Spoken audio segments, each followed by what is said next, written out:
Ja. Frauenheld so wie James Dean. Ja.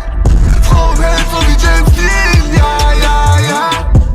What is up, guys? Kiwi Bro here, back at you with another video. Now, this is the first Call of Duty video I have posted in probably 2 weeks, I think. And I haven't been posting videos every day because I have been having some personal health issues. Nothing to be alarmed about, guys. Just getting through and having to rest a lot and stay in bed and not feeling quite up to gaming or sitting down for hours editing videos. But I thought I'd bring you this video today to talk about some new information on this year's Call of Duty release. Now, this is all just speculation, but it pretty much does 99% confirm, but this could be planned too, that Black Ops 4 is going to be this year's Call of Duty title. Now, I will have an image up on the screen in just a second here for you. Now, this is from a GameStop employee, and as you can see, it has some Black Ops 4 merchandises, like t-shirts and other stuff like that. So that pretty much gives it away that Black Ops 4 will be coming in 2018, which I am quite pleased about because, honestly, the Black Ops franchise has been amazing. Now, some other information that I have been told and also seen, and I'm not sure if this is mostly just speculation, as is all rumors, the remake, World at War, Call of Duty World at War, could possibly be a remake, as it says, 0 in stock. Now, that could mean that they have 0 copies of World at War in stock, seeing as though it's an old game, but being that it's such an old game, it'd have to be second-hand copies, if they were to have them in stock, and they wouldn't be listed with brand new products, such as the BO4 merchandise, the t-shirts and all that sort of stuff. So I think it is safe to assume that if we are getting 2 games this year, we may be getting a remastered World at War, which would actually be awesome. I mean, I didn't play it that much when it first came out.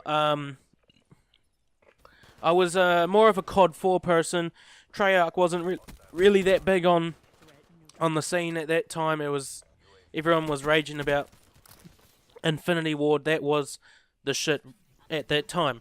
I think I played World at War once or twice. I think I even played it on the Wii, which honestly is fun, but it is terrible. Absolutely fucking terrible. You don't want to do it. I had it for my little brother, so he enjoyed it. We'll talk about the gameplay now for a little bit, and then we'll come back to it. So, this was a couple of days ago when they had the all Nuketown only, but they have released a new update 3 years later, and Black Ops 3 is getting an update. Now, I'm unsure as to why they've released an update when they're pretty much 6 months off releasing a new game, maybe 2. So I'm thinking because they released a new map, a couple of new weapons. I know it's a sniper and an assault rifle, which is yet to be found. I do believe it is some form of SCAR, similar to that of a Modern Warfare 2 SCAR. But that is just speculation. I have not personally seen the weapon myself, so I can only say it is a possibility.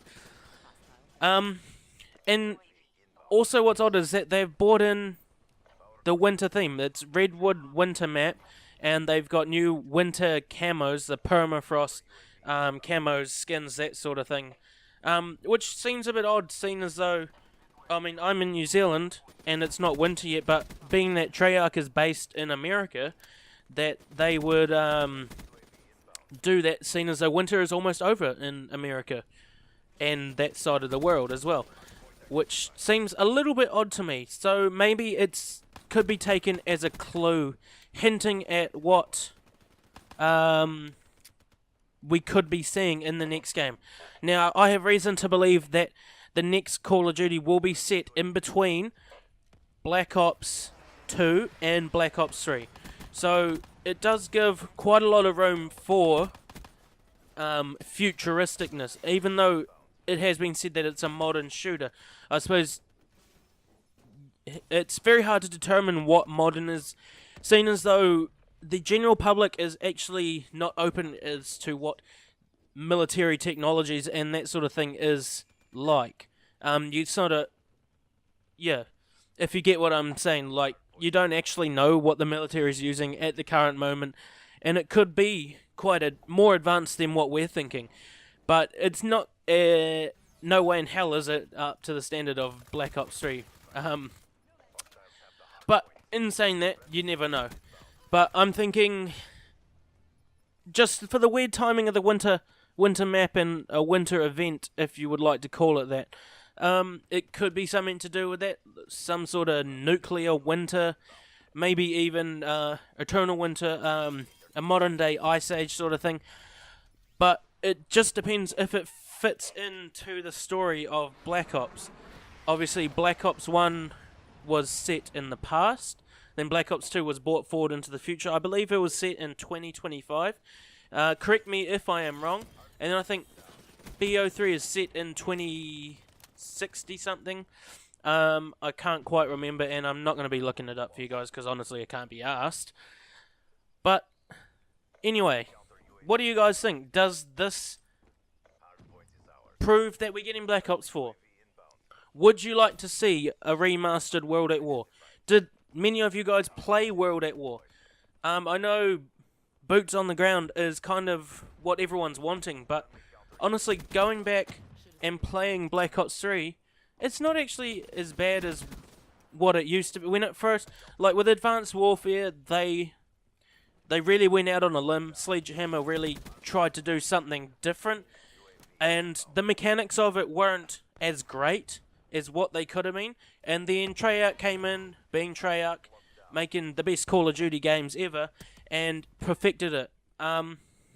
In saying that, this game does piss me off with the advanced movements, especially when I'm going back and forward from World War II, Fortnite, and BO3. But honestly, I have no intention of playing World War II anymore. The game's gone stale for me. And honestly, if a game after, 5-6 months can go downhill that quick, and a game that's 3 years old is still going strong. I mean, it is a lot harder to find lobbies, no doubt about that, even if you do have your NAT type open. I know that a lot of people don't actually realise that their NAT types are restricted or moderate, but I still find it quite hard to find games. But that may just be because I'm in the Oceanic server region. There may be less players, and a lot of people are playing World War II, but I'm just not a big fan.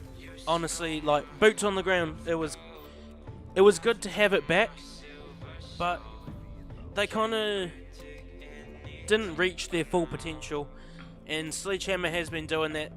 I mean, Advanced Warfare could have been a lot better, and that game, I bought it, I did the campaign, I think I got to level 10, and I put the game down, and then I think I sold it, because I just could not stand that game.